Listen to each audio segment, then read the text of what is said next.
So how is Hogwarts this year, darling? The same as it always is. Well, with all that happened last year, I imagine the school has been rather affected by the unrest. Dreadful business, really. Though I must say Phineas handled the situation with remarkable serenity. It never would have gotten that far if those Ministry imbeciles hadn't turned a blind eye to that goblin vermin in the first place. Language, Marvolo. We're at the dinner table.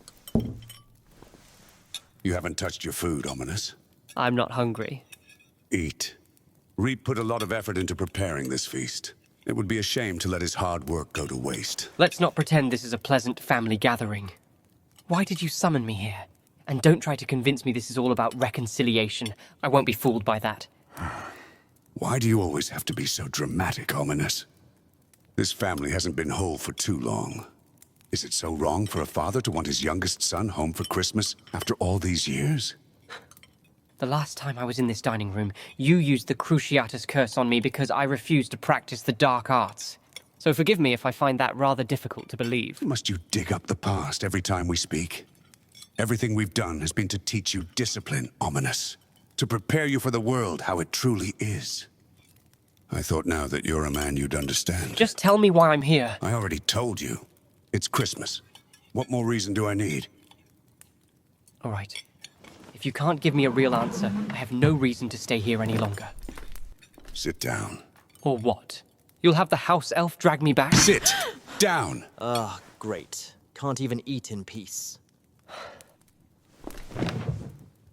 You are here because you are part of this family, and it is time you learn to accept what that means. Oh, I know what it means. It means cruelty. It means arrogance. It means inflicting suffering in the name of a legacy I want no part of. It means power, Ominous. It means superiority. Has it ever occurred to you how our family has managed to endure for centuries? Huh? It's because we don't run from who we are. Because we know our place in this world and ensure others do too. Consider those who have turned their backs on their own. They all fade into oblivion. Take Iola Black, for instance. Your headmaster's precious little sister. Disowned her family and ran off with some worthless muggle. And what became of her? Forgotten. Disgraced. Her name scorched away until she became nothing more than a blemish on her family tapestry. That's what awaits those who betray their lineage, Ominous. And what exactly am I supposed to do with that? Bow my head? Be grateful? You will stop shaming your name with your childish defiance, and you will start carrying yourself as the rightful heir to Slytherin's legacy. Because no matter how hard you try to flee from it, the truth will remain. You are a Gaunt, and you will always be a Gaunt. Now, if you'll excuse me, I believe I'll retire for the evening. Are you joining me, Meredith? Of course.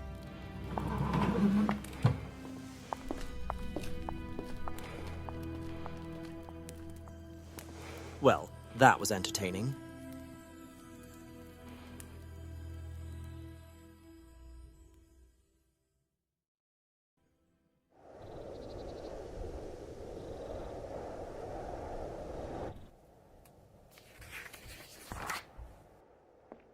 Settling in all right, little brother? What do you want? Back in your old room, I see. How nostalgic. Just spare me, Marvolo. I'm really not in the mood for your presence right now. Of course. You always preferred to brood alone. I bet you miss your little friends at Hogwarts, though. I don't know how this is any of your business. Funny. I didn't think you'd ever become the type to care much about social ties, let alone waste time on trivialities like written words. What are you talking about? Let's see. Dear Ominous, I hope you're all right. I know going home for the holidays wasn't your choice, but I hope it's bearable. Give me that letter, Marvolo. Give it to me! Hogwarts feels terribly dull without you here. I think about you every day, and I can't wait to see your handsome face again. With love, Faye.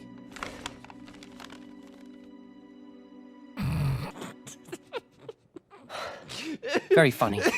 Now give me the letter, and stay out of my things, Marvolo.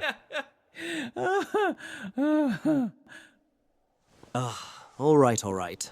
There, take it. I've had my fun. Just stay out of my things. Oh, come now, Ominous. Surely even you can handle a bit of fun.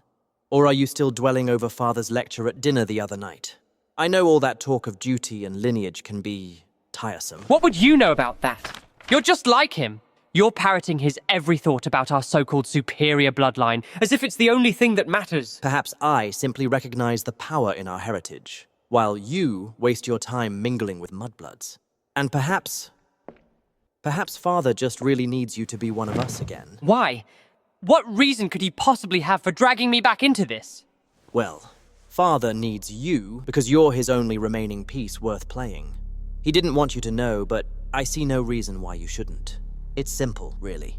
Our family has been under the Ministry's watchful eye for years now. They've been sniffing around, gathering whispers, but they've never been able to do anything about us. And? What's changed? That little goblin rebellion. That's what. It stirred up a storm, and now the Ministry's determined to root out every last trace of goblin influence. Goblin silver, forbidden artifacts, anyone with ties to dark magic. And, naturally, they're all too happy to turn their attention to families like ours first. Oh, so now Father fears Ministry scrutiny? I thought he enjoyed parading his power in their faces. Oh, ominous. You really are oblivious, aren't you? Father knew this was coming. Why do you think he gave all those goblin artifacts to Hogwarts, huh? He knew the Ministry would eventually come knocking, and when they do, he's made sure there's nothing left to find. He told me he donated them as an act of goodwill. Goodwill? And you believed him? Do you also believe he earned his position on the Board of Governors out of pure ambition? No, ominous. Father has pulled every string to protect our family's status. And now he's hoping you'll be the perfect little heir to salvage it. But why me? You're the eldest. If he truly needed someone to protect the family name, you'd be his perfect candidate. Yes, but I'm not what you'd call suitable. I have a bit of a reputation, you see. And Father isn't fond of the trouble I attract. He needs something pure to prop up the gaunt name. A clean slate. You, little brother. And what if I refuse? Aren't you worried I'd go straight to the Ministry? Tell them everything? Now, why would you do that, little brother? You've always been so fond of your morals, haven't you? So convinced you're better than the rest of us. Would you really go so far and betray your own blood, Dominus? Sell us out to those Ministry fools just to appease your conscience? Maybe you are a snake after all. I am not a snake. I wouldn't be so sure about that.